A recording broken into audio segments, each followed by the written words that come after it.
Falarei sobre o cinema que revela os demônios do mundo das trevas. Tem crentes que chamam os testemunhos iguais a esse de ficção de cinema, querendo dizer que isso é fantasia ou uma mentira. Você está certo. O mundo espiritual é fantasioso. Em qual parte do mundo uma serpente pode conversar com a mulher e seduzi-la a comer do fruto? Sabemos que a serpente não fala. Qual lugar na Terra que existe um leão com 2 asas de águias, ou um leopardo com 4 cabeças e 4 asas? Em qual lugar nesse planeta pode existir gafanhotos com dentes de leão, aguilhões de escorpião em suas caudas, couraças de ferro e rosto de homens? Essas coisas só existem no mundo espiritual que o cinema trouxe para as telas imitando. O cinema criou o termo ficção, para esconder a realidade do mundo espiritual, e assim, todos que assistirem os filmes irão pensar que são apenas obras artísticas criadas pelos homens. O cinema enganou muitos crentes que nunca enxergaram que os seus filmes são projetos do inferno, e esses crentes que chamam os testemunhos de ficção, são os que assistem os filmes de ficção. A ficção nunca foi uma mentira igual o cinema pregou, fazendo o povo crer nisso. Nem os personagens são criados pelos pensamentos humanos, mas os videntes veem o mundo das trevas, e se inspiram em criar os personagens através do mundo espiritual. E quando as imagens desses demônios estão nos cinemas, independente se eles são heróis ou vilões, eles se tornam conhecidos, famosos, idolatrados e conseguem uma legião de fãs. O Homem de Ferro tem uma legião de fãs, o Super-Homem tem os fãs dele, e o Batman os dele. Quando o cinema coloca a imagem de um demônio nas telas, sempre fazem sucesso, e vende milhões de bilheteria. Esse é o retorno financeiro para quem promove esses demônios como ídolos do cinema.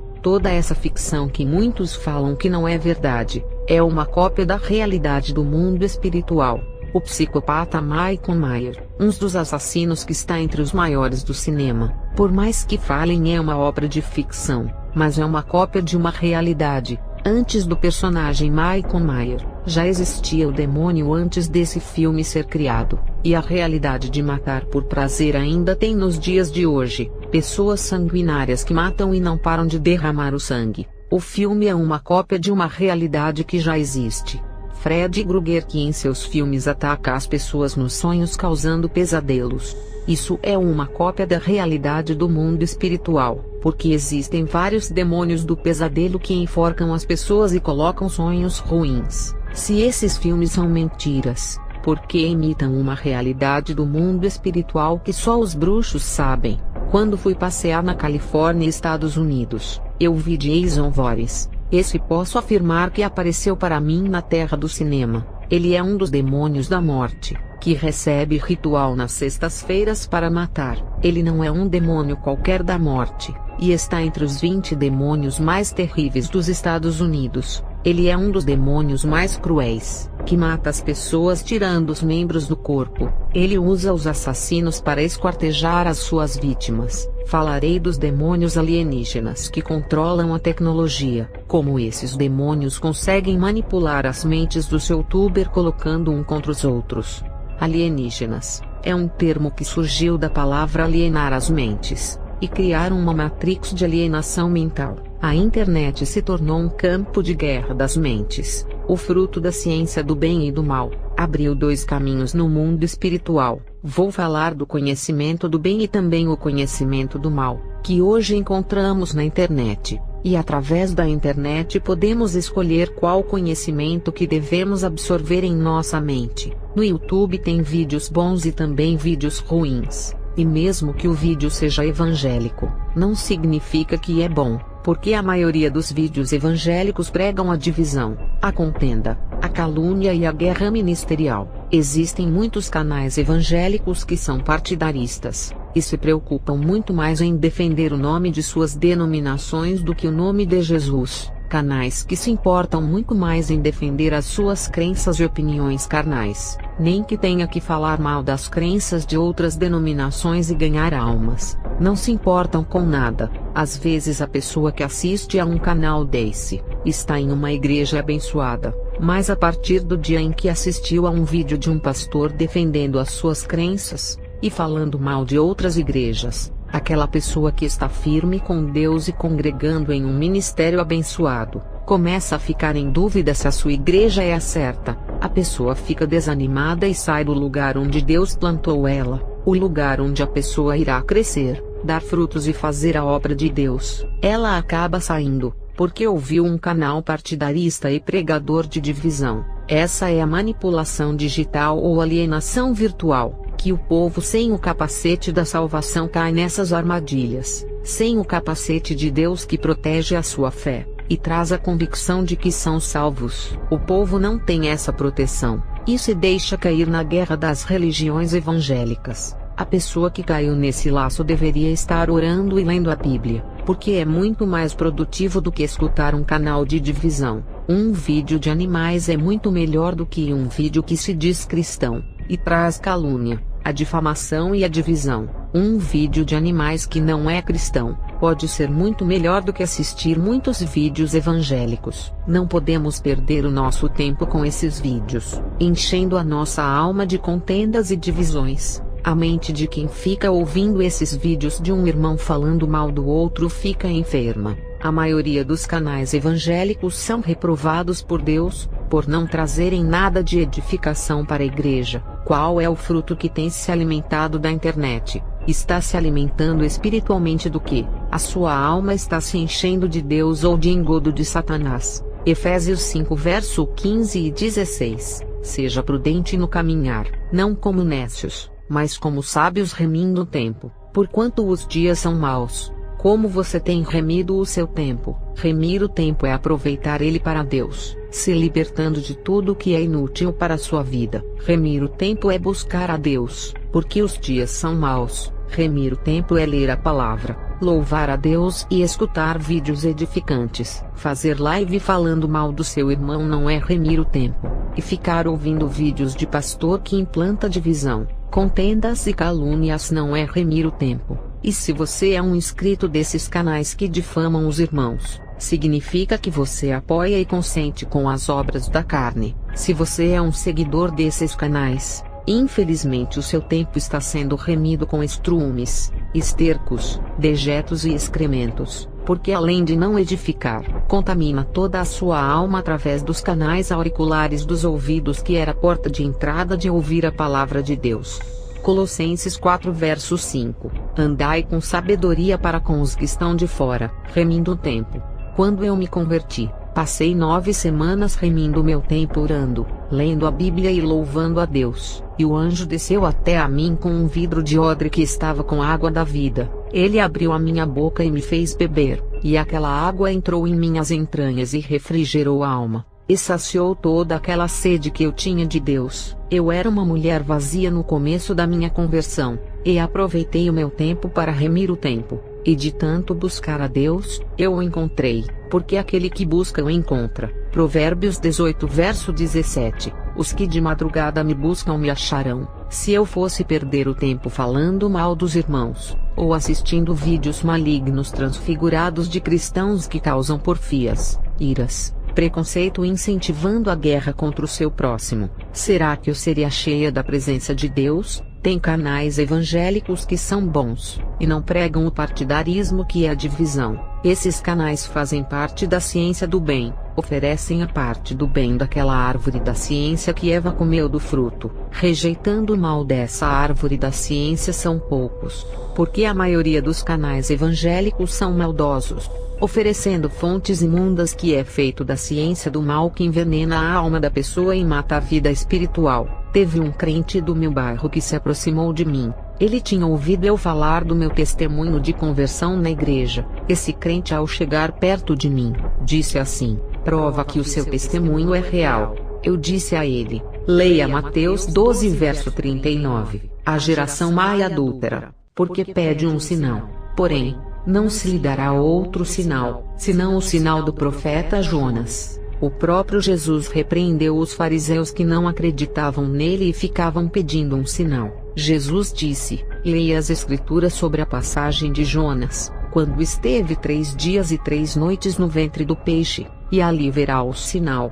Eu disse para esse irmão: se quiser provas, leia a palavra e veja as experiências que os profetas tiveram. Falarei do fermento do farisaísmo dentro do coração. Esse mesmo irmão que criticou meu testemunho por ter um bom emprego, fazia caridade na vila levando cestas básicas para as famílias carentes e depois falava para todo mundo. Ele fazia isso para ter reconhecimento dos homens e as pessoas falarem bem dele sobre os seus atos de caridade. Isso inflamava o seu ego de querer ser o salvador das necessidades, porque toda a boa obra que fazia, sempre queria que alguém visse, e quando fazia uma boa obra que ninguém via, ele começava a falar daquilo que fez. Ele ajudava uma família muito pobre, mas de tanto sair falando que todos os meses estava levando uma cesta básica, o pai da família que estava desempregado se sentiu muito constrangido, porque todo mundo da vila sabia que ele era ajudado por esse crente.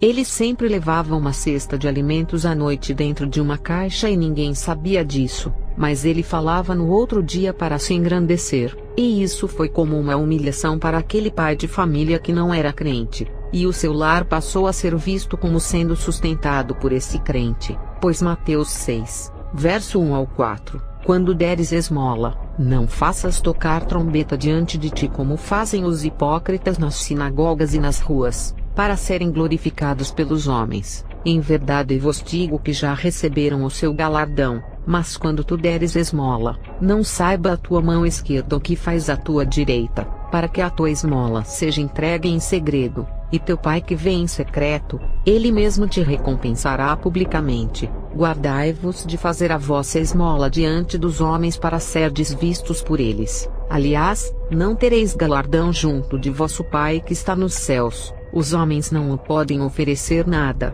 apenas irão elogiar o caridoso, mas Deus é o que recompensará dando muito mais do que o reconhecimento do povo. Ele dará galardão, e para isso acontecer na vida do crente, a sua caridade não pode ser vista pelos homens, só Deus é quem pode ver as suas obras em segredo, e o rei vai galardoar. Quando eu estava passando por uma prova financeira no ano de 2010, eu já conhecia os crentes exaltados porque ganhavam ótimos salários. Desses homens, se doasse R$ 1.000 para mim eu não receberia, porque esses não dão de coração para ajudar o próximo, mas querem se aparecer. Eu aceito até 1 centavo, desde que seja de coração, mas não aceito R$ 1.000 pela soberba. Marcos 12 verso 41 ao 44. Jesus sentou-se em frente do lugar onde eram colocadas as contribuições, e observava a multidão colocando o dinheiro nas caixas de ofertas. Muitos ricos lançavam ali grandes quantias. Então, uma viúva pobre chegou-se, e colocou 2 pequeninas moedas de cobre de muito pouco valor. Chamando-se os seus discípulos, Jesus declarou: afirmo-lhes que esta viúva pobre colocou na caixa de ofertas mais do que todos os outros. Todos deram do que lhes sobrava, mas ela, da sua pobreza deu tudo o que possuía para viver. Falarei da falsa santidade hipócrita. Vivemos o evangelho nos dias de hoje que foi tomado pela hipocrisia, onde aqueles que se dizem mais santos do que os outros fazem coisas piores. Uns querem ser maiores ou melhores do que os outros, mas estão contaminados pelo fermento da hipocrisia. Não querem fazer a diferença, mas continuam com os seus egos da falsa santidade de viverem através de aparências cristãs. Esse é o evangelho hipócrita que opera no meio evangélico. É um câncer que tomou conta das igrejas. Isso precisa ser curado,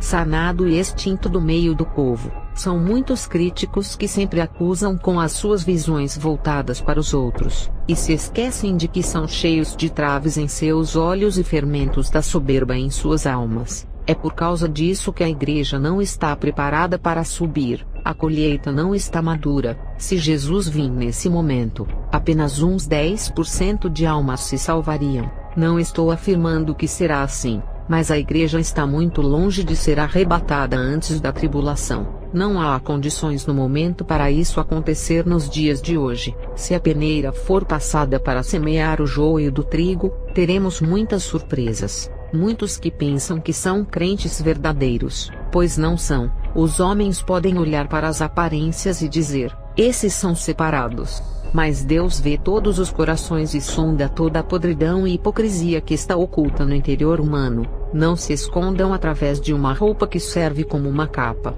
Os fariseus se vestiam como sacerdotes, que eram as roupas mais santas da época, e foram chamados de sepulcros caiados por terem tantas podridões dentro de seus interiores. A palavra que santifica por fora, também santifica por dentro. Se a palavra não mudar por dentro, já não é a palavra de poder, mas a religião. A igreja precisa rasgar os seus corações e se humilhar, se desfazendo de toda a hipocrisia. Quem está atrasando a vinda de Jesus é o próprio povo da igreja, pois ele sabe o número dos que serão arrebatados, e se esse número não chegar a completar o número dos que serão arrebatados, ele não virá. Para a igreja ser arrebatada nesse momento, terá que vir um grande sofrimento na terra para a igreja ser purificada pelo fogo da provação. Aqueles que têm a crença de que a igreja passará pela tribulação, eu não posso afirmar isso, mas parece que a igreja, por não estar preparada para subir, nesse momento está caminhando para que isso aconteça.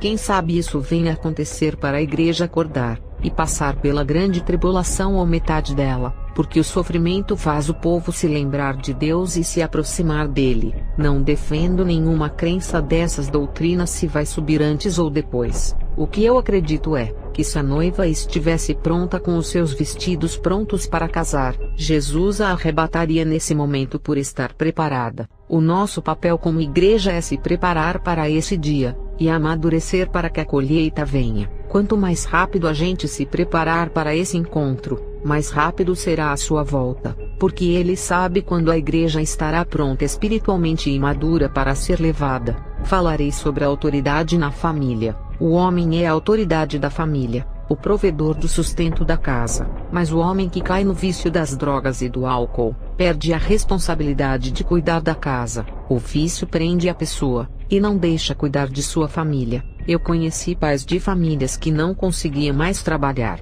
para ficarem nos bares bebendo o dia inteiro. Esses estão presos nos vícios e não querem trabalhar mais, e não prover o sustento da família, não querem mais cuidar da família. Esses perderam a liderança na família que Deus entregou em suas mãos. O diabo rouba a autoridade da liderança familiar do homem, e faz dele uma vergonha na sociedade, assim como Deus lidera os seus anjos.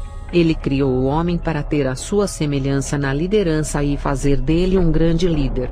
Isso aconteceu no Éden quando Deus colocou Adão como líder para cuidar dos animais e de Eva, a sua auxiliadora. O homem sempre foi o responsável das coisas, e Satanás fez Adão pecar e perder a sua liderança no jardim do Éden. Adão perdeu a sua autoridade sobre o jardim do Éden, mas ao vir para o planeta Terra, ele exerceu a liderança patriarcal, e depois dele veio os patriarcas como Noé, Abraão, Enoque, Isaque, Jacó. Depois veio os líderes de Israel como Moisés, Josué, os juízes. Depois veio os reis como Saul, Davi e Salomão. Depois o reino foi dividido. Depois os líderes proféticos como Isaías, Jeremias, Ezequiel, Daniel, Elias, Eliseu, Samuel, Oséias, Joel, Amós, Obadias, Miqueias, Naum, Abacuque, Sofonias, Ageu, Zacarias e Malaquias. Depois veio os discípulos líderes da igreja como Pedro, André, Tiago, João, Filipe, Mateus, Tomé, Bartolomeu, Judas Tadeu, Paulo e até os dias de hoje. O homem foi levantado como líder desde o começo do mundo até os dias de hoje. Deus escolheu o homem para liderar sobre os povos tanto na área espiritual, como na área governamental e patriarcal. No Antigo Testamento e no Novo Testamento verá a liderança dos homens. Mas os homens, ao se afundarem no pecado, perderam a liderança e entregaram a Satanás, para controlar a sua vida e da sua família. Satanás tem assumido esse papel de liderança em muitas famílias que vivem em pé de guerra. O homem sempre foi escolhido para liderar na área familiar, espiritual, empresarial, governamental, universitária e outras. A mulher cristã pode ser submissa ao esposo ímpio. Na área financeira e familiar, é o esposo responsável ao cuidar da família. Na área espiritual, ele sendo ímpio deixa de ser o cabeça, e esse papel de liderança passa para a esposa. Na área de cuidar da família é o homem. Isso é bíblico. Os patriarcas eram chamados de pais de família ou chefes de famílias. O nome patriarca significa chefe de família. Na área espiritual, ele sendo ímpio e ela sendo uma mulher de Deus, o mundo espiritual a reconhece como superior por ser a luz, e o homem inferior por ser trevas. Eu sempre tive o meu esposo como um patriarca, chefe de família e provedor, mesmo ele sendo ímpio. Um dia, ele me protegeu de um assalto quando um adolescente tentou roubar a minha bolsa. O chefe de família faz o papel de protetor, mas eu acho falta de sabedoria enfrentar alguém armado de faca igual o meu esposo. Mas quando os demônios atacavam o meu lar, ninguém conseguia lutar contra eles por serem todos ímpios. Eu tive que defender a minha família na oração, e muitas vezes eu coloquei demônios para correrem. Naquele momento eu me senti uma líder espiritual, e que deveria lutar para proteger o meu lar. O meu esposo na área de cuidar da família foi muito bem, super protetor, mas na área espiritual não protegia nem ele. Imagina a família. O estado do meu esposo na área espiritual era trevas. Ele não podia ser o meu cabeça na área espiritual, eu sendo luz e ele trevas. As decisões na área financeira ele era mestre, mas conselhos de direções eu tomava à frente. O meu esposo administrava o seu dinheiro muito bem, e fazia render, mas quando os demônios devoravam o seu dinheiro, tirando a sabedoria dele de administrar, entrava na área espiritual, então eu orava e repreendia, e tudo voltava ao normal. E quando o esposo deixa o diabo roubar essa autoridade patriarcal na família, se um homem que sempre cuidou da família cair nos vícios, e deixar o seu trabalho por causa do álcool e das drogas e não cuidar da família, já jogou a liderança fora, e a sua esposa tem que assumir a liderança e cuidar da família. Eu era a cabeça espiritual, e o meu esposo o cabeça patriarcal. Mas se o meu esposo tivesse caído na prisão dos vícios e não conseguisse mais trabalhar, e ficasse o dia todo bêbado sem condições de cuidar da família, eu teria que assumir a liderança dele, além de me responsabilizar pela vida espiritual da família. Teria que me responsabilizar pelas suas vidas pessoais de não deixar faltar nada. Nessa questão, eu seria a cabeça espiritual e a cabeça matriarcal, que significa mãe e chefe de família. Graças a Deus o meu esposo sempre foi um líder de família, e nunca deixou as suas responsabilidades. E quando o esposo é cristão e a esposa é ímpia, ele irá sofrer muito igual Salomão sofreu, mas será o cabeça patriarcal e espiritual. Terá que lutar na vida pessoal, que é cuidar de sua esposa e filhos, e também terá que lutar na área espiritual pelas almas de sua família, e ter muito cuidado para não se desviar, porque as mulheres fazem os homens se desviarem, quando incentivam ele ao pecado. Lembrando que Eva fez Adão cair no pecado, a mulher por natureza consegue domar o homem. Dalila insistiu tanto que conseguiu arrancar o segredo de Sansão. Hoje elas arrancam o dinheiro. Dalila fez Sansão pecar contra Deus quando ele falou aquilo que não era para falar. Salomão teve 1000 mulheres, e acabou caindo na idolatria adorando os deuses delas. Até o rei Davi, que era consagrado, caiu na fé. Ter uma mulher ímpia não é fácil. Eu sempre falo para os jovens escolherem as moças de Deus, porque as ímpias seduzem para o mal, e tudo o que querem conseguem. Falo para os jovens não se iludirem pelos pedaços de roupas que elas se vestem, cobrindo apenas 5% do corpo e deixando 95% descoberto. Se escolherem essas, sempre vão ter dores de cabeças e podem cair na fé. Elas têm a pomba gira no corpo que não deixa elas serem mulheres e de um homem só, e casar com uma mulher dessa, ela vai lhe deixar para curtir as suas prostituições. E se o esposo for ímpio e a mulher for ímpia, nesse caso não existe um cabeça espiritual, um líder na família que vai lutar e interceder pela casa. Os dois estão em trevas, e o diabo pode fazer qualquer coisa para destruir. Pode ser um casal que não tenha vício nenhum, sendo pessoas do bem, para o mundo espiritual estão em trevas e estão desprotegidos da graça. Eu já vi um casal bem comportado, um respeitava o outro e cuidavam bem dos filhos. A mulher perdeu o amor ao seu esposo e o traiu. Ele se transformou em um drogado e começou a bater nela e vender todas as coisas da casa. Eu não sei dizer se foi obra de bruxaria ou porque Satanás entrou na família. Eu já vi uma família inteira cair nos vícios e não foi obra de bruxaria. Simplesmente os demônios entraram no lar que não tinha Deus. Um casal que não é cristão não existe um cabeça espiritual, porque os dois estão fora da graça. Mas pode ter um chefe de família, e nem sempre é o homem. Às vezes a mulher assume essa liderança. Quando o casal está em trevas, tudo é bagunçado e sem ordem. O chefe de família que deveria ser o esposo é a mulher. Não se sabe quem é o líder da casa. Não estou falando do desemprego, que às vezes o homem perde o seu trabalho e a mulher continua trabalhando, e o homem passa a fazer comida, limpar a casa, lavar as roupas e cuidar das crianças e a mulher fica trabalhando.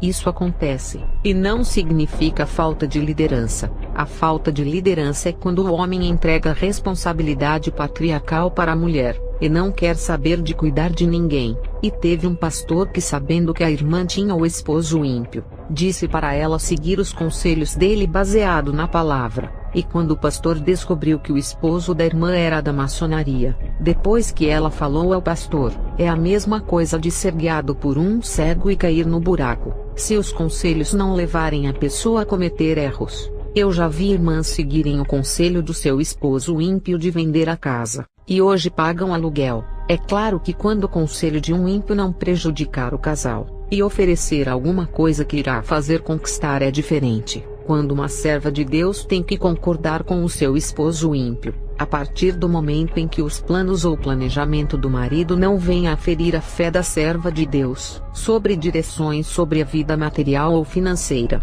se o marido ímpio for querer tomar uma decisão por impulso, a mulher sábia que edifica a casa tem que orar a Deus, para ele dar uma direção. Houve um caso de uma serva de Deus, que fazia a obra em Pernambuco com o esposo crente, e mesmo fazendo a obra, veio para São Paulo morar, e a sua esposa teve que largar a obra de Deus que fazia em sua cidade para se mudar. Lembram quando Deus mandou Jonas para Nínive e ele foi para Tarsis, lugar errado? Foi o caso desse casal que saiu do lugar que não era para sair, e foram para o lugar que Deus não permitiu. Os dois pagaram preço e passaram necessidades financeiras, porque a serva de Deus largou a obra que não tinha terminado, e o seu esposo que cuidava de uma pequena igreja, abandonou as ovelhas no momento que não tinha um pastor substituto. Deus tomou um vaso e repreendeu os dois. Eles tiveram que voltar para Pernambuco para continuarem o trabalho que eles começaram. Lucas 9 verso 62. Jesus respondeu: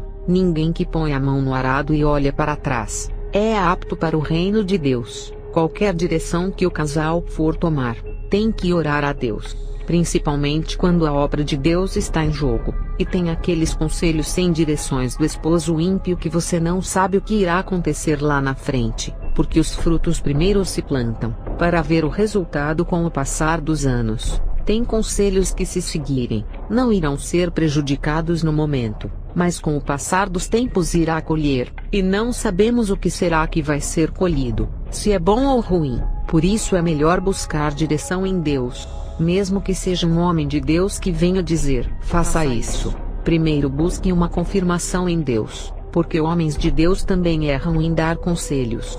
Já vi irmãs dizerem a mim, que praticam orgias com os seus esposos ímpios, porque o seu pastor disse que o marido era o cabeça, e elas têm que obedecer, e quando seus esposos quiseram praticar, elas não querendo desobedecer a eles praticaram o pecado. O esposo é o cabeça da mulher, mas Cristo é o cabeça de todo homem. Então, o que vale mais, obedecer a Jesus ou aos homens? Atos 5 verso 29. Porém, respondendo Pedro e os apóstolos disseram: mais importa obedecer a Deus do que aos homens. Cristo é o cabeça da igreja, que significa que ele é o líder tanto do homem quanto da mulher. Não pode a esposa obedecer ao esposo para pecar, colocando-o acima de Jesus. A palavra de Deus está acima, e vale mais do que o querer ou o pedido de qualquer esposo. Não obedeça a pedidos de orgias sexuais para pecar. Não coloque em risco a sua salvação por causa de esposo sodomita,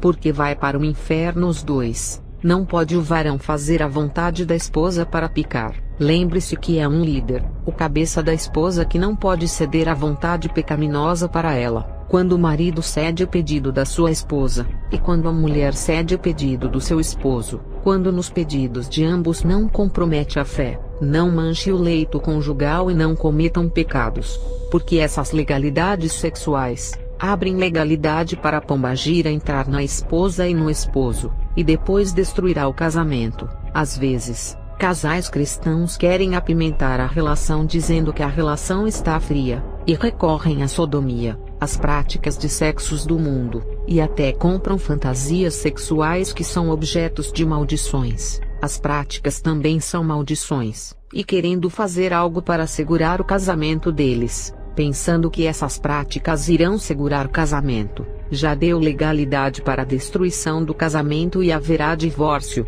e o amor sairá do casal, sendo substituído apenas para o prazer sexual e a satisfação da carne, procurando vários métodos de Sodoma e Gomorra para se realizarem sexualmente. 1 Coríntios 11 verso 3. Cristo é o cabeça de todo homem, o homem cabeça da esposa, e Deus o cabeça de Cristo. Quando o apóstolo Paulo falou esse versículo, ele não estava se referindo ao casal ímpio, mas aos que estão na graça. Aquela mensagem era para a igreja de Coríntios. Sendo os casais servos de Deus, o marido só pode ser o cabeça da mulher se estiver na graça. Caso contrário, uma serva de Deus que vive na luz não pode seguir o caminho do seu esposo ímpio que está nas trevas, porque ela irá se desviar se deixá-lo ser o seu líder espiritualmente falando, que é diferente de deixá-lo ser o líder provedor do sustento. A mesma coisa o homem que está na graça, e casa com uma mulher ímpia.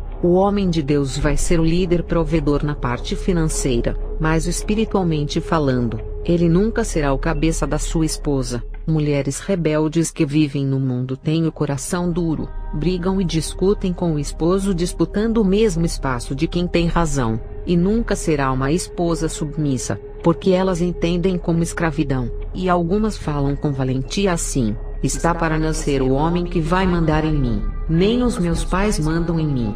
Elas mesmas se revelam que não foram boas filhas aos pais, desobedecendo às autoridades patriarcal e matriarcal, preferindo não serem submissas, e quando casam, vão fazer com os seus esposos a mesma coisa que fizeram com os seus pais. Antes de qualquer casamento, observe como o rapaz trata os seus pais, e fique vendo o comportamento da moça com os seus pais, para ver se compensa casar. Os frutos dirão: a submissão não é fazer a mulher de escrava ou empregada. Para haver submissão, o casal tem que estar em Cristo. Se um dos casais forem ímpios, essa palavra não se cumpre, porque essa mensagem foi transmitida para os santos, não para os ímpios. Só existe submissão se existir amor, pois o próprio Cristo foi submisso ao Pai por amor, mesmo sendo Deus. Se esvaziou de si mesmo para obedecer e servir ao Pai, porque Ele é o cabeça de Jesus, e Cristo é o cabeça da igreja, e ela serve a Ele com amor e obedece, porque Ele é o cabeça, e a esposa obedece e serve o seu marido por amor, e como ela é a igreja e tem Jesus como seu cabeça também, nesse caso, a mulher tem que ser submissa ao esposo e a Jesus. Se a mulher não é submissa ao seu marido que convive com ela, não irá ser submissa a Jesus que está lá no céu, a qual não pode ver. Efésios 5 verso 23. O marido é o cabeça da esposa, assim como Cristo é o cabeça da igreja.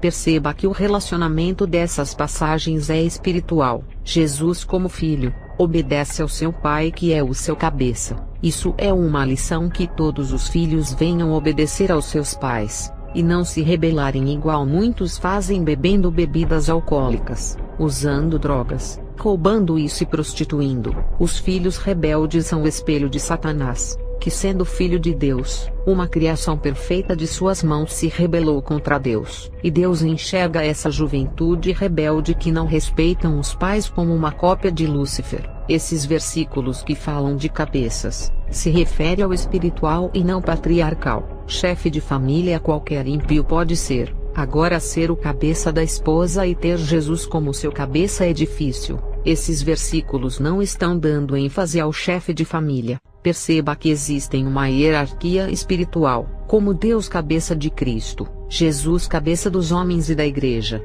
o homem cabeça da mulher. Só quem faz parte do reino de Jesus é que seguem essa palavra. A mensagem desses versículos é dirigida aos santos, porque só entre o povo de Deus que existem submissão e respeito. Todas essas palavras que falam de submissão e liderança, o mundo não entende, e não funciona com os ímpios que são rebeldes e não querem obedecer a Deus. É muito pior obedecer às lideranças humanas. Nunca em uma casa de casal ímpio que não servem a Deus, haverá um cabeça espiritual, uma liderança, e nem submissão por amor e respeito. Amor que eu digo, não é o amor conjugal entre o casal, o amor espiritual de querer tanto o bem, que irá ter aquela submissão por amor. Entre o casal cristão tem que haver o amor conjugal e o amor espiritual, de um lutar pela salvação do outro evitando discussões, brigas, e não fazer aquilo que não agrada a Deus nas quatro paredes. Amar ao próximo também está incluindo a família, o marido ou a esposa. Esse é o amor espiritual. A palavra cabeça aqui tem um significado muito forte. No meio do povo ímpio não existe. Essa palavra de submissão no meio do casal ímpio não existe. Os demônios que controlam o casal que vive nas trevas, nunca deixarão eles viverem essa palavra chamada submissão. Os demônios os usam para fazerem ao contrário a palavra de Deus, e destroem os seus lares. Os ímpios vivem nas trevas. Os casais mancham os seus leitos com práticas abomináveis a Deus. Eles não seguem a palavra de Deus, mas preferem seguir os filmes pornográficos de Hollywood, buscando felicidades no amor, e para segurar o casamento mais um pouco. Jamais a mulher ímpia vai se submeter ao seu esposo por amor, mas pode se submeter por medo dele fazer alguma coisa, e assim nunca ganha o respeito de um líder de família. Casais ímpios disputam o mesmo espaço, ninguém quer ser submisso a ninguém, lutam para ver quem está com a razão, e tem aquelas mulheres valentes que casam com homens menos bravos. Elas são rebeldes e não irão se submeter aos seus esposos, e vivem em uma guerra conjugal. E essas mulheres até batem em seus esposos. E não existe submissão em casal que não conhece a graça. Se um dos casais for ímpio, já é uma guerra. Tanto faz a esposa ser ímpia ou o esposo ser ímpio. A luz não combina com as trevas. Uma família de crentes e ímpios. Os demônios sempre irão usar os que estão nas trevas para atacarem os santos dentro dos seus próprios lares. A guerra tem que ser espiritual dentro do lar. Se o cristão não vigiar, sai da guerra espiritual e entra na guerra carnal. Teve um jovem cristão que não casou para não ter família, e evitar que os demônios usassem a família para lhe atacar. Não adianta fugir da guerra. Aonde tem pessoas em trevas, os demônios irão usar como instrumentos para o atingir, e os demônios usaram as pessoas da empresa onde o jovem cristão trabalha. Ele sofreu grande perseguição, ainda pior do que a familiar. Se a família persegue os próprios parentes de sangue, imagine quem não é do mesmo sangue. A graça é amor, e para o casal obedecer à submissão que faz parte da graça, eles têm que ser convertidos. Jesus foi submisso ao Pai, se sujeitando a padecer pela humanidade. Falarei sobre a autoridade da empresa. Existe uma hierarquia em todas as empresas. Eu já vi um irmão reclamar dos chefes para mim. Eu falei para ele: tem reclamado do chefe para outros funcionários? Ele respondeu que sim. Eu disse para ele: esse é o motivo que está há muito tempo trabalhando, e não consegue seu cargo de encarregado ou líder. Mesmo o irmão não reclamando na frente do seu chefe, as pessoas levam todas as reclamações do irmão para ele, e o chefe leva para os seus superiores, que são os responsáveis de promover alguém como chefe. Esses superiores nunca irão promover o irmão por falar mal do chefe. Quem fala mal do chefe, para eles irá falar mal dos superiores do chefe. Deus o quer abençoar lá dentro, mas a sua língua que difama o seu próximo para todos os funcionários, abre legalidade para a regressão, e não para o progresso. E na empresa é assim, uns querem derrubar o outro, quer que a pessoa seja demitida para não pegar aquele cargo tão sonhado que muitos almejam. Eles já falam mal dos que permanecem no silêncio, imagine os que falam muito. Tem funcionário que está de olho em um cargo grande, e irá bajular o chefe e ficar entregando todo mundo que fala mal do chefe. É uma estratégia para dizer que todo mundo está falando mal do chefe, menos ele, e o chefe acredita, e o promove por entregar às pessoas ruins que falam mal do chefe, e depois de promovê-lo, essa mesma pessoa irá querer a cadeira de líder do chefe, e vai fazer de tudo para derrubá-lo chegando nos superiores. Na empresa, a pessoa fica o dia inteiro, fica mais no trabalho do que em casa. É preciso vigiar no meio da multidão de ímpios. Falarei sobre a autoridade religiosa. O Evangelho sempre irá denunciar qualquer tipo de religião que é contra a verdade. A palavra já tem essa natureza de defesa da fé. A palavra sempre irá denunciar seitas, igrejas da prosperidade, igrejas maçônicas, feitiçaria e qualquer instituição que seja religiosa, psicológica ou filosófica que é contra a palavra. Temos que evitar ofender as pessoas que praticam os ensinos das seitas, evitar discussões e debates com pessoas de igrejas porta larga. Temos que entender que essas pessoas estão cegas, e muitas que estão ali não têm noção do perigo, e nem sabem o caminho por onde entraram. Essas pessoas são vítimas e não vilões, e são dignas de misericórdias. Precisam ser resgatadas para Jesus, alertar elas e orar por elas. Eu já fui uma cega quando estava na bruxaria Wicca. Para mim era o caminho certo. Eu entendo que muitas pessoas pensam como eu pensava de estar no caminho certo, e os líderes de seitas e de falsas igrejas não devemos confrontar. Devemos pregar a verdade e não entrar em confronto de debates. A porfia não respeita, acusa e condena, mas o Evangelho é libertador. Temos que respeitar as autoridades religiosas, e não importa se é um bispo de uma igreja da prosperidade, um reverendo de uma igreja maçônica, um apóstolo de uma igreja porta larga, um líder de uma seita ou um feiticeiro. Eu falei no vídeo anterior que existe o reino da religião que engloba todas. Devemos combater o reino da religião que prenderam eles, e usar a palavra para soltá-los dos seus cativeiros e livrá-los dos calabouços desse reino religioso. Temos que respeitá-los como seres humanos, e não os tratar como demônios só porque eles são filhos das trevas. Eles são pessoas cegas que precisam ser curadas de suas cegueiras para verem a luz do Evangelho. Eles precisam ser curados da sua surdez para ouvirem a voz do Espírito Santo, e tirar os comichões dos ouvidos. Apocalipse 2 verso 7. Quem tem ouvidos, ouça o que o Espírito diz às igrejas. Ao que vencer, dar-lhe-ei a comer da árvore da vida que está no paraíso de Deus. E alguns até disseram assim: esses falsos profetas estão colocando o povo na perdição. Vamos fazer as máscaras deles caírem. E começam a fazer vídeos ofendendo e xingando. Quando damos lugar para a carne e para as emoções, entramos em pecado. Essas autoridades religiosas, não os insultem por seguirem o caminho errado. Judas 1, verso 9. Contudo, nem mesmo o arcanjo Miguel, quando estava disputando com o diabo acerca do corpo de Moisés, ousou fazer acusação injuriosa contra ele, mas disse: o Senhor o repreenda. Perceba que o anjo Miguel, mesmo sabendo que Satanás já tinha levado milhões de almas para o inferno, e continuando a enganar as nações, e já sabendo que ele está condenado, o arcanjo Miguel poderia falar assim: já que ele está condenado, vou condenar. Já que ele está enganando as nações, irei repreender. Já que ele levou milhões de almas para o inferno,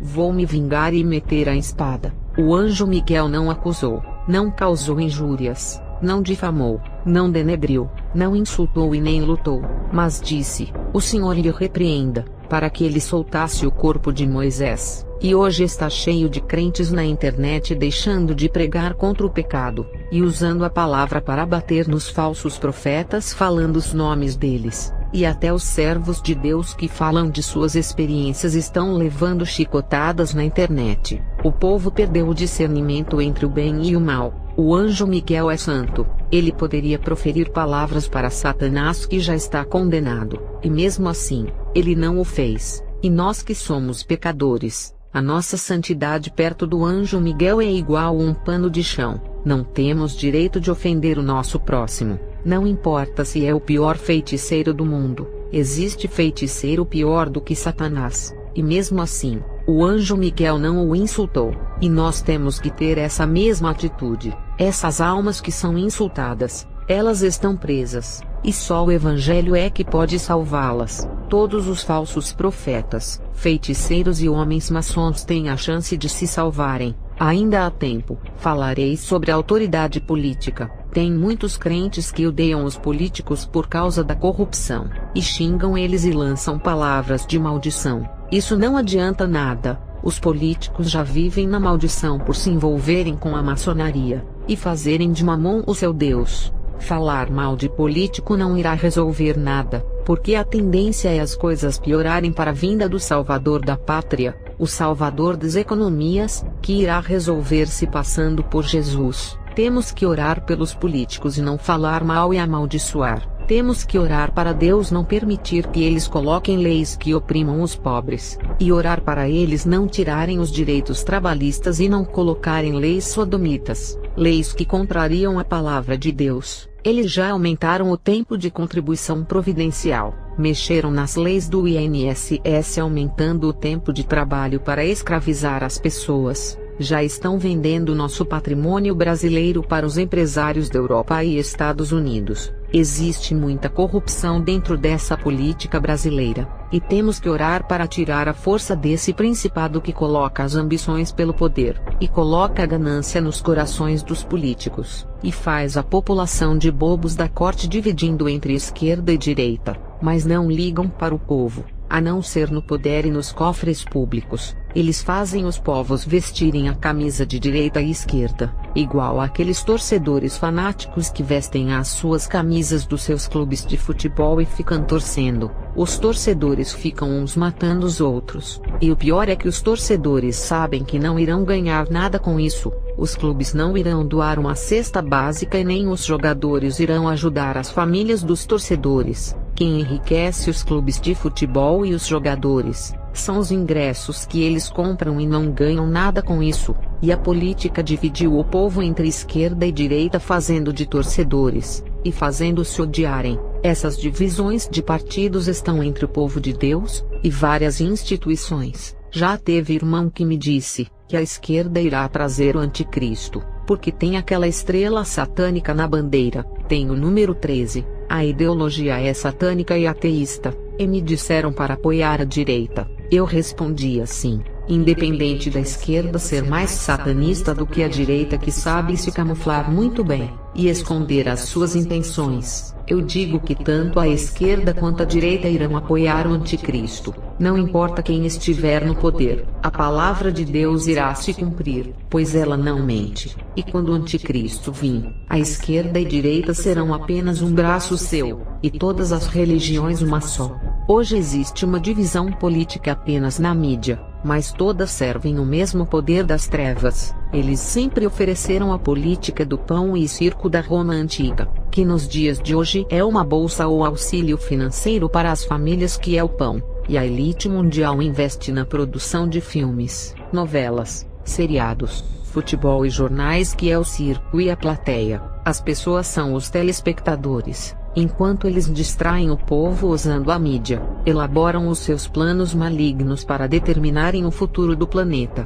preparando o trono para o reinado do anticristo, e os crentes ao invés de viverem oração, estão distraídos com filmes, seriados e futebol. 1 Timóteo 2 verso 1 e 2. Antes de tudo, recomendo que se façam súplicas, orações, intercessões e ações de graças por todos os homens, pelos reis e por todos os que exercem autoridade, para que tenhamos uma vida tranquila e pacífica, com toda a piedade e dignidade. Nesse versículo, fala para orar pelos reis e por todos os que exercem autoridade. Quando a palavra diz orar por todos os que exercem autoridade, está falando de todas as autoridades existentes como a religiosa, empresarial e política. Os reis aqui são os políticos de hoje, porque os reinados e impérios caíram e deram lugar para a república. Os cargos de reis e imperadores não existem, e foram substituídos pelos cargos de presidentes, ministros e governantes. Os reis que existem na Inglaterra, Suécia e outros países não mandam em nada.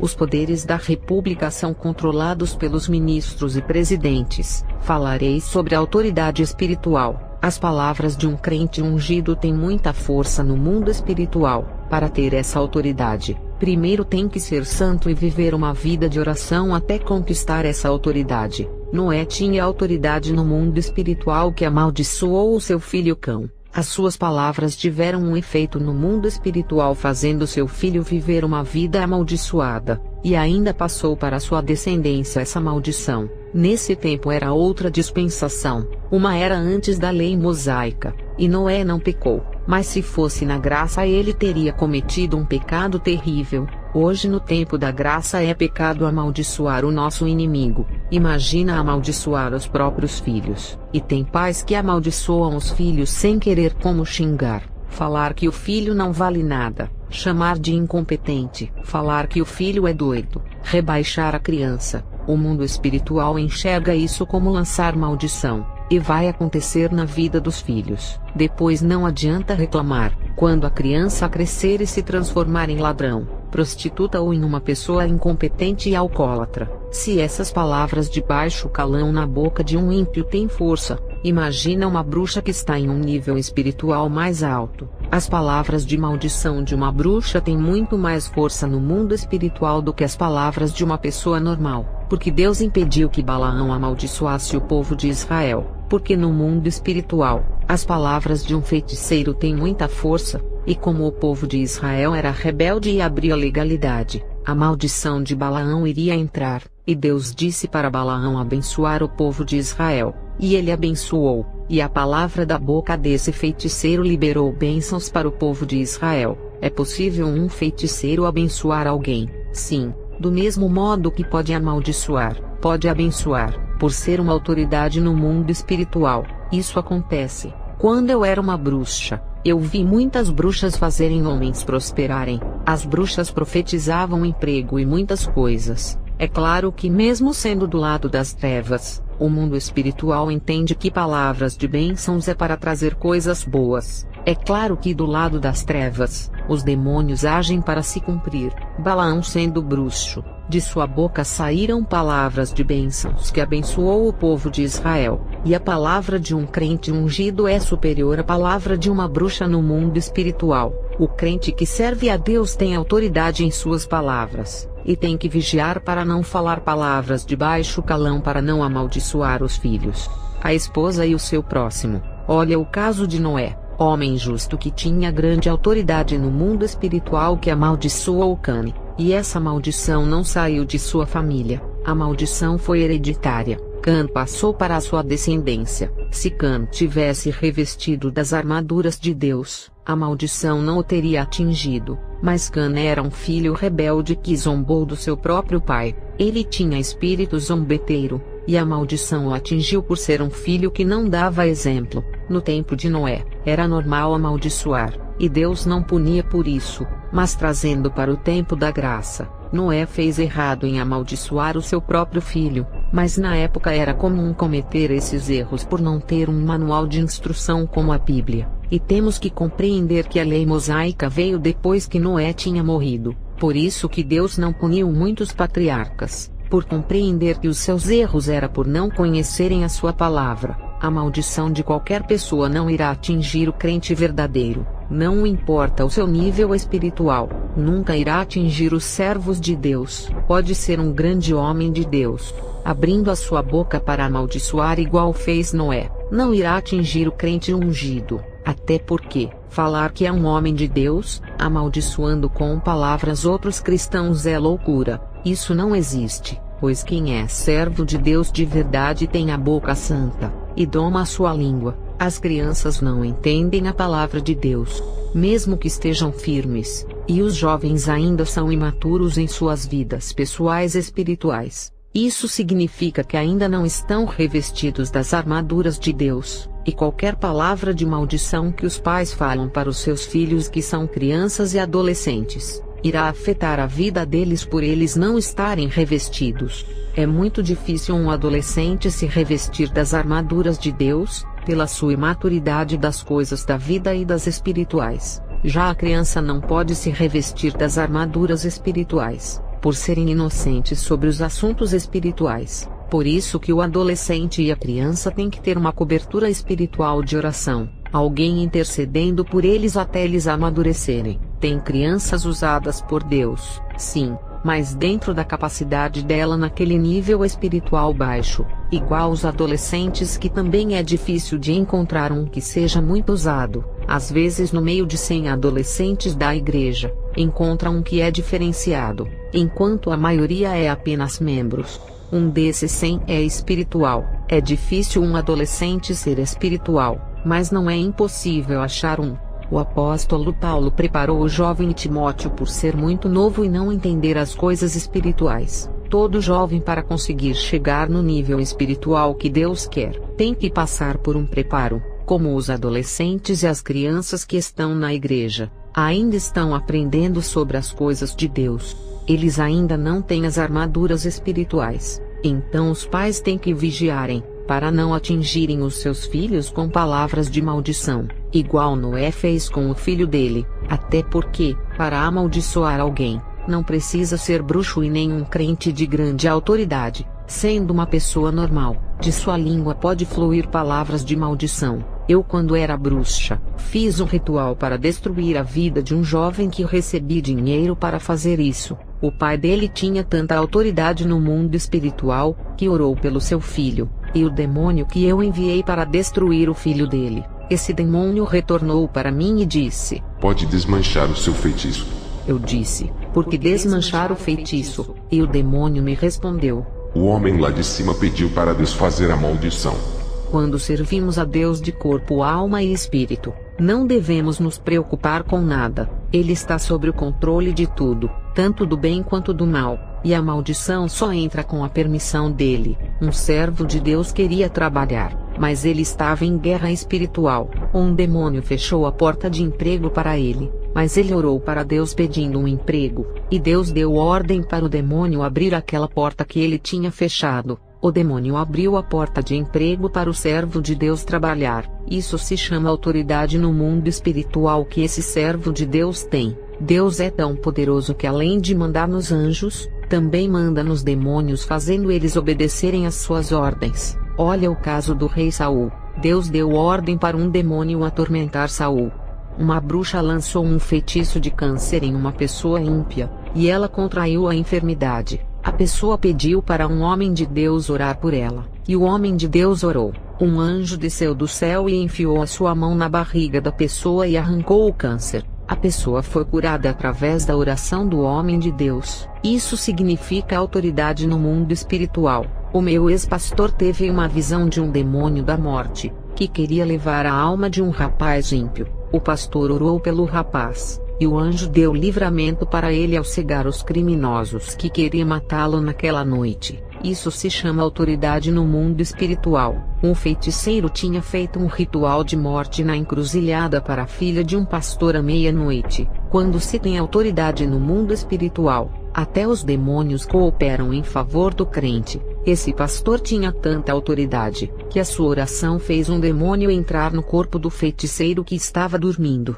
O demônio o levou na encruzilhada para desmanchar o seu trabalho. Balaão, mesmo sendo feiticeiro, cooperou para abençoar o povo de Israel. Um rapaz chamado Rodrigo, filho de uma missionária. Esse rapaz trabalhava de auxiliar de produção em uma empresa. Ela orou tanto para o seu filho crescer na empresa, e um dia a empresa estava precisando de um gerente, e os líderes iriam escolher quem seria o gerente. Em uma reunião dos líderes para decidirem quem eles iriam escolher como gerente, um dos líderes, que é o mais importante do grupo, o Espírito Santo tomou a boca dele e disse: "Eu quero o Rodrigo como gerente." E ali todos concordaram. Isso se chama autoridade no mundo espiritual da missionária. Um homem que trabalha na empresa, ele era o responsável de selecionar os currículos para marcar uma entrevista. Ele me disse que, ao olhar os currículos de um por um, uma voz estava falando em sua mente para procurar um currículo que tinha o nome de Rebeca,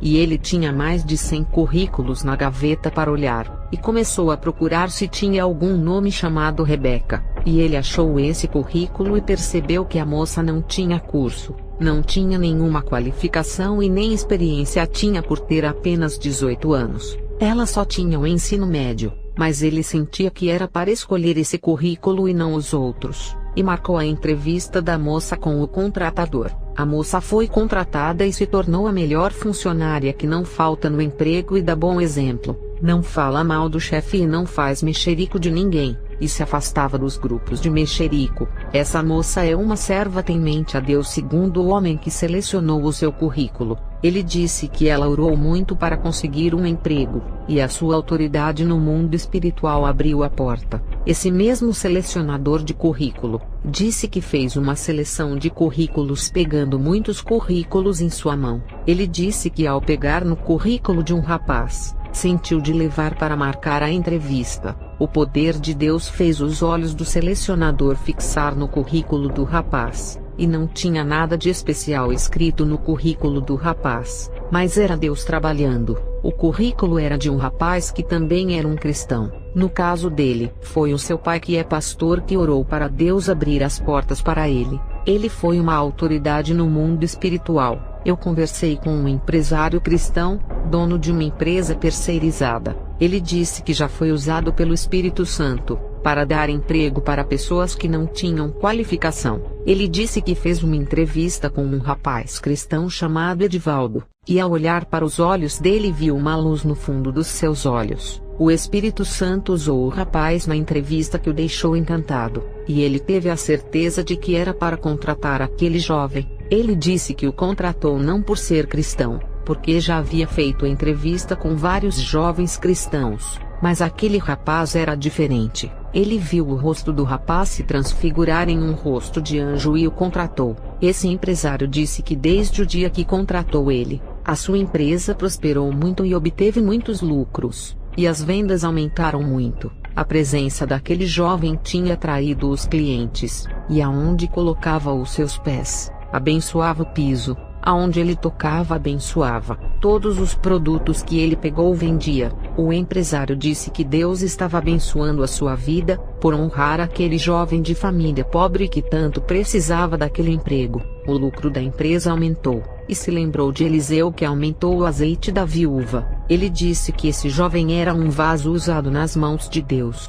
Esse jovem tinha autoridade no mundo espiritual, para fazer as coisas lhe favorecer. Falarei da hierarquia no mundo espiritual. Relatos do pastor Silvano.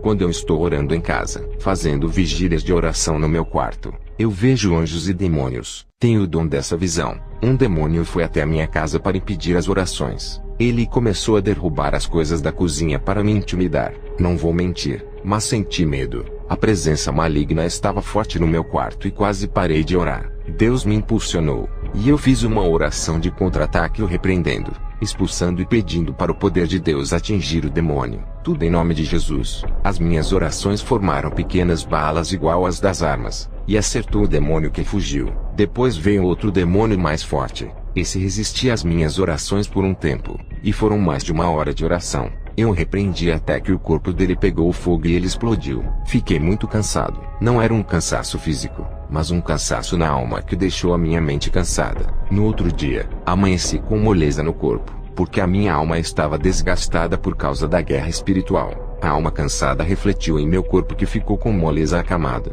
Recuperei as forças e continuei orando. Eu tinha um propósito de 30 dias de oração, e 2 dias depois, veio um demônio mais agressivo e esse foi a mesma coisa. Travei uma batalha no meu lar, e fiz oração de guerra contra-atacando. Eu percebi que não iria vencer, porque conheço o meu nível espiritual, por não estar naquele patamar que deveria estar. A guerra entre mim e esse demônio foi travada. Eu sabia que também não iria perder, porque estava muito disputado, parecendo 2 guerreiros valentes medindo as nossas forças. E do teto da minha casa, apareceu uma janela espiritual que o anjo desceu em meu favor. Aquele anjo, ao apontar o seu dedo para o demônio, saiu uma tocha de fogo que fez aquele espírito virar uma fumaça e desaparecer. O anjo subiu ao céu, e continuei a campanha de oração. E 4 dias depois, veio um demônio de uns 3,5 metros.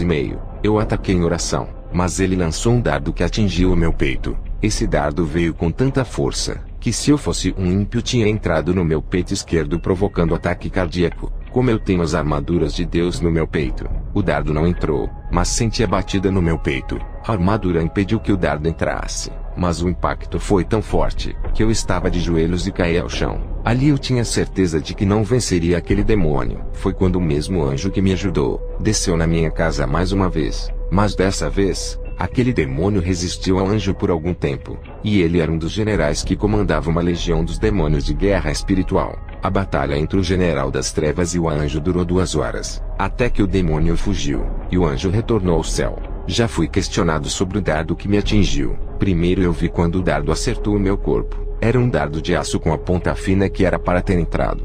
Sou de carne. Aquele dardo bateu e caiu ao chão. Depois eu olhei, e vi que tinha um pedaço de aço em cima do meu peito que me protegeu. É a explicação que eu estava com a armadura. Mas eu senti o impacto que não era para sentir. Eu senti a força violenta que me arremessou ao chão parecendo um tiro. Depois recebi a revelação de que Deus permitiu de eu sentir a pressão do dardo, para ter a noção de que um corpo desprotegido das armaduras de Deus sofre muito. E hoje compreendo que os demônios matam mesmo com esses dardos. No outro dia, amanheci com dor no peito esquerdo onde o dardo tinha batido. Eu fiz um jejum pela manhã, e a dor do peito foi embora, e na madrugada eu fui orar. 7 dias depois, veio outro enviado pelo diabo. Acredito que todas essas pressões eram por causa dos 30 dias de oração.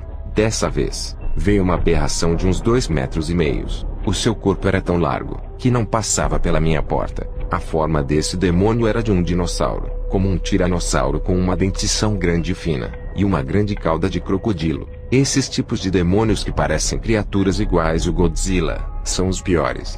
Não são demônios normais. Satanás aparece no Apocalipse como um dragão que é uma criatura tenebrosa. Esse demônio muito feroz que apareceu ao lado de fora perto da minha porta. Ele não podia entrar, mas tinha força o suficiente para destruir a minha casa. Esse eu já sabia que não iria vencer, e fiz aquela oração de misericórdia pedindo para Deus me socorrer, e o mesmo anjo que me protegia desceu. Mas aquele monstro estava jogando o anjo ao chão e ele batia muito. E foi quando 2 anjos desceram do céu como reforço e neutralizaram aquela criatura, e levaram para o fundo do rio Araguaia.